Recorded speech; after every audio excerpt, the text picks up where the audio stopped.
ధనుర్మాసంలో ఇంటి ముందు ముగ్గు తప్పనిసరి. ఎందుకు ముగ్గు పెట్టాలి, దాని వెనకాల ఉన్న కారణం ఏంటి ఇప్పుడు తెలుసుకున్న ఈ వీడియో ద్వారా. ధనుర్మాసంలో ఇంటి ముందు ముగ్గులు తప్పనిసరి అని పండితులు అంటున్నారు.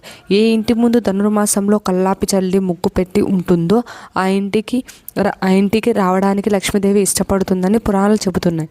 ఈ కారణంగానే ఉదయం వాకిళ్ళు శుభ్రం ఉడిచి ఆవు పేడతో కల్లాపి చల్లి బియ్యం పిండితో ముగ్గు పెడతారు. ఇక పండగ రోజుల్లో అయితే చెప్పనవసరం లేదు. ఈ ముగ్గు మరింత అందంగా ఉండేలా శ్రద్ధ తీసుకుంటూ ఉంటారు. పూర్వకాలం నుంచి వస్తున్న ఆచారం ఇది. అయితే ఇంట్లో పితృకార్యాలు నిర్వహించాల్సి వచ్చినప్పుడు ఇంటి ముందు వాకిట్లో ముగ్గు పెట్టకూడదని చెప్తారు. ముగ్గు లేని వాకిట్లోకి రాకుండా లక్ష్మీదేవి ఎలా వెనుతిరిగిపోతుందో అలాగే ముగ్గు వేసిన వాకిట్లోకి రాకుండా పితృదేవతలు కూడా అలాగే వెనుతిరిగిపోతారు అని అంటారు. పితృదేవతలు ముగ్గు దాటుకొని రాలేరంట. అందువల్ల పితృకార్యాలు నిర్వహించవలసిన వాకిట్లోకి నీళ్లు చల్లి ముగ్గు పెట్టకూడదని శాస్త్రం చెబుతుంది.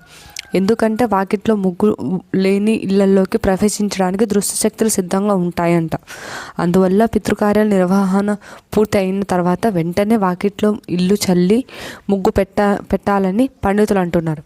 దీన్ని బట్టి ముగ్గు అంటే ఇంటికి అందం తీసుకురావడమే కాదు, ఇంటికి రక్షణ కూడా ఇస్తుందని గ్రహించాలి. ఇంకా ధనుర్మాసంలో ఇంటి ముందు ముగ్గు ఆ గృహానికి రక్షణ అని పండితులు కూడా అంటున్నారు. Thank you for watching this video.